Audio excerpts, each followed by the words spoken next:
Hello Kawaiti! Ngayon po, i-share ko po sa inyo yung decapsulated or shell-free non-hatching brine shrimp eggs. Gusto mo malaman? Let's go!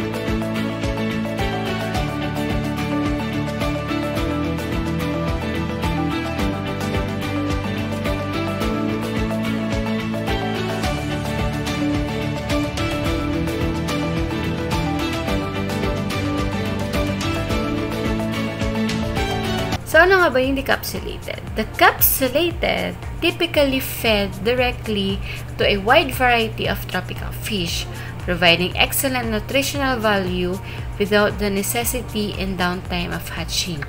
The outer shell, the chorion, has been removed. This process leaves the thin hatching membrane surrounding the unhatched brine shrimp embryo intact. So, yung nga po mga kawaiti, isa po sa kagandahan po itong decapsulated is hindi na po tayo maghihintay ng 18 to 24 hours para mapakain po natin sa ating mga tropical fish. Kasi po, ang gagawin nyo lang po sa decapsulated is maglalagay lang po tayo sa mismong tank, directly po dun sa tank, maglalagay tayo ng decapsulated brine shrimp. Ayun po, isa pa po sa maganda po dito is kahit kaunti-kaunti lang po yung ilalagay nyo is marami na po kayong mapapakain na mga isda.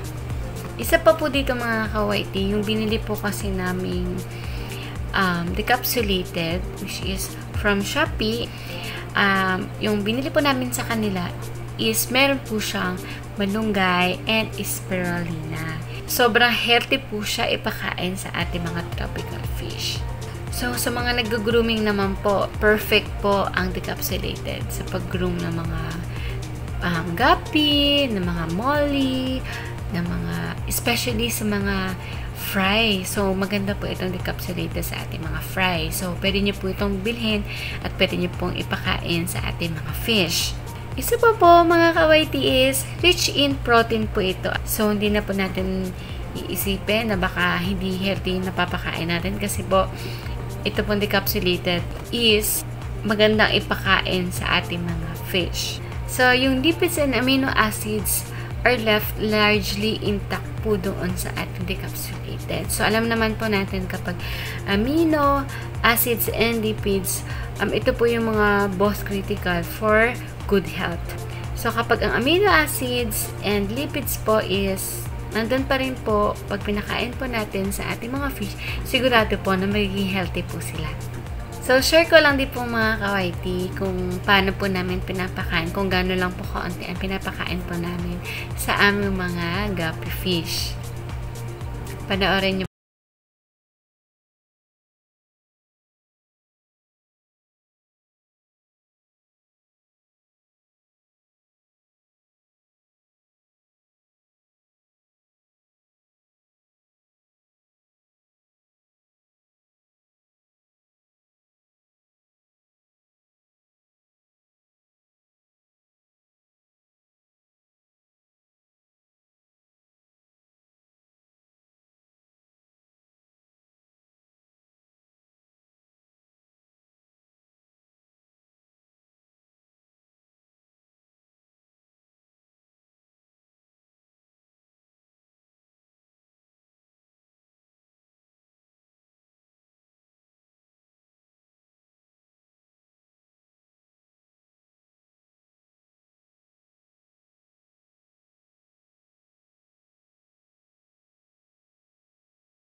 So, yun lang po mga ka-YT. Share ko lang po yung decapsulated. Baka po magustuhan nyo na hindi na po kailangan mag-hatch ng BBS.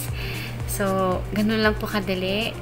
Tapos po, sa mga gusto po na bumili din po ng decapsulated brine shrimp, so, iiwan ko po yung link sa baba para po sa store na nabilhan po namin. And, yun, shoutout po kay sir na nag-reply po sa akin doon sa Shopee. Kasi akala ko po isa lang po yung napadala, pero dalawa po pala. So, ayun po, sa mga gusto pong bumili, so, click nyo lang po yun. And, yun na po, sobrang thank you sa lahat po na sumasuporta sa aming channel. So, hindi po ako magsasawang mag-share ng knowledge and experience and everything na pwedeng makatulong po, hindi lang po sa akin, kundi po pati po sa inyo na nanonood po ng aming YouTube channel. So, sobrang thank you po at lagi niyo po tandaan na lagi lang po tayong maging matatag sa lahat ng pagsubok na ating buhay. Smile lang po lagi kahit smile lang po lagi kahit napakadami pong problema na nangyayari sa ating buhay, sa ating mundo, sa ating lugar. And lagi lang po tayong mag-pray, magtiwala kay Lord, at enjoy po natin yung life natin dahil hindi po natin alam kung hanggang kailan po tayo mabubuhay dito sa mundo. Yun lang po. Maraming salamat. Ingat po ang lahat. God bless. Bye!